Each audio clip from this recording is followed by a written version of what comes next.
Good morning friends, स्वागत आहे तुमचं आजच्या प्री मार्केट रिपोर्टमध्ये. तर मग चला सुरुवात करूयात आजच्या प्री मार्केट रिपोर्टला आणि जाणून घेऊयात की आज आपल्या स्टॉक मार्केटमध्ये काय होऊ शकतं ते. त्याआधी तुम्ही जर चॅनलवर नवीन असाल तर चॅनलला सबस्क्राईब करायला विसरू नका आणि डिस्क्रिप्शनमध्ये लिंक आहे त्यावरती क्लिक करून आपले डीमॅट अकाउंट देखील ओपन करायला विसरू नका. तर मग चला सुरुवात करूयात आजच्या भागाला.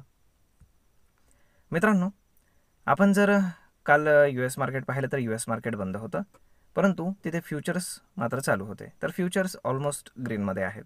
त्याच्यामागचं बेसिकली रिझन असं आहे की जे काही आपण काय म्हणतो तिथे रेट कटच्या ज्या अपेक्षा वाढलेल्या आहेत, ज्या काही आता याच महिन्यामध्ये तिथले FOMCची मीटिंग आहे, तर त्यामुळे तिथे मार्केट थोडंसं ऑप्टिमिस्टिक झालेलं आहे, विच इज ओके. त्यानंतर आपण जर ग्लोबल मोमेंटम पाहिलं तर ग्लोबल मोमेंटम हे थोडंसं पॉझिटिव्ह साईडलाच आहे. जर आपण FIS-DIचा डेटा पाहिला तर ते काही आपल्याला फेवर करताना दिसत नाहीत. FISनं अगेन 1,500 कोटींच्या आसपास सेलिंग केलेलं आहे काल आणि डोमेस्टिक इन्स्टिट्यूशन्सनं ऑलमोस्ट 4,000 कोटींच्या आसपास बाईंग केलेलं आहे. काल जर आपण पाहिलं तर एक सरप्राईज रॅली, म्हणजे आपण काय म्हणू शकतो त्याला, की एक बाउन्स बॅक, एक शॉर्ट कवरिंग आपल्याला काल पाहायला मिळालं. आता 24,700 हा एक असा लेवल आहे की जिथे तुम्हाला 10 डे आणि 20 डे मूव्हिंग ॲव्हरेज जे आहे तर ते आपल्याला ॲज अ हर्डल म्हणून काम करताना दिसेल. त्यामुळे आज मार्केट कुठे क्लोज होतं त्याला फार जास्त महत्त्व आहे.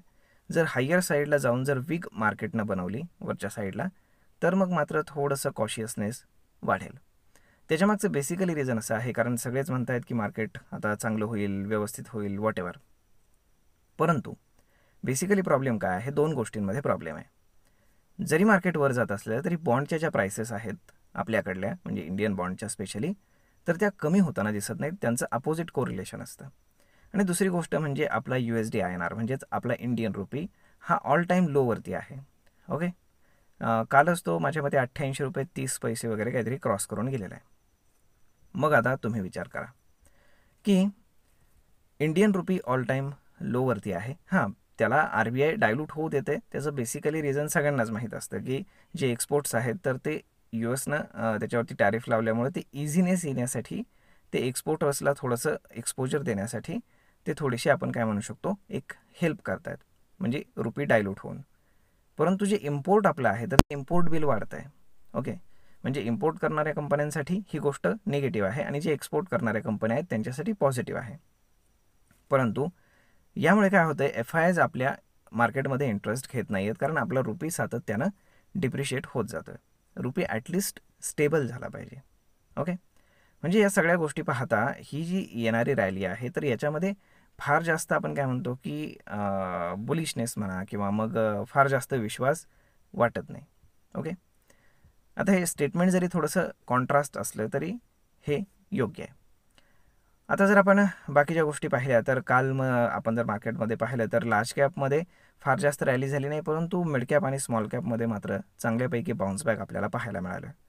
ओके, तर या सगळ्या गोष्टी जर आपण पाहिल्या तर आज सगळ्यात महत्त्वाची एक गोष्ट आहे ती म्हणजे आज आहे निफ्टीची एक्सपायरी, फर्स्ट टाईम जी मंगळवारी होते. ओके, त्यामुळे साहजिकच आहे मार्केटला आपण काय म्हणू शकतो की चॉपी झोनमध्ये ठेवण्याचा प्रयत्न करण्यात येईल. जर आपण प्रोप्रायटरी ट्रेडर्स आणि जे काही FIS आहेत तर त्यांचा डेटा जर पाहिला तर ते मार्केटवरती शॉर्ट आहेत अजूनही.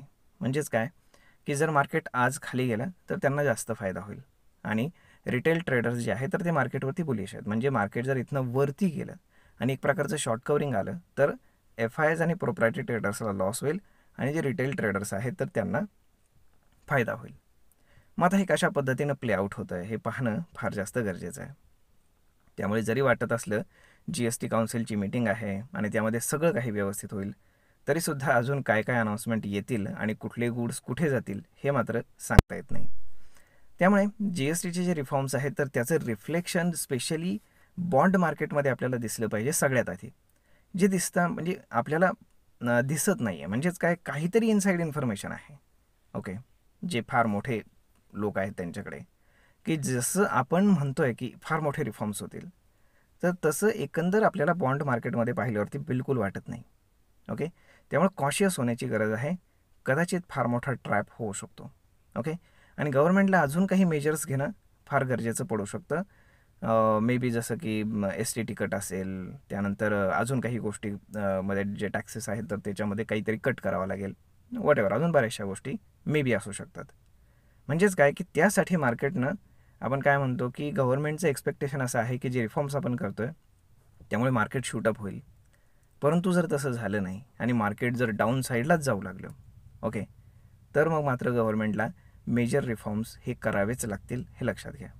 त्यामुळे साहजिकच आहे की पाहूयात आता काल मेजरली काय झालं होतं मार्केट ग्रीनमध्ये जाण्यासाठी की सगळ्यांचं असे एक्सपेक्टेशन होतं की गव्हर्नमेंटनं जे काही रिफॉर्म्स आणलेले आहेत तर त्यामुळे साहजिकच आहे की मागच्या महिन्यामध्ये गाड्या वगैरे घेण्यासाठी लोक इंटरेस्टेड नसणार आहेत. कारण साहजिकच आहे की आता येणारी दिवाळी त्यामध्ये गव्हर्नमेंट GST कमी करणार आहे.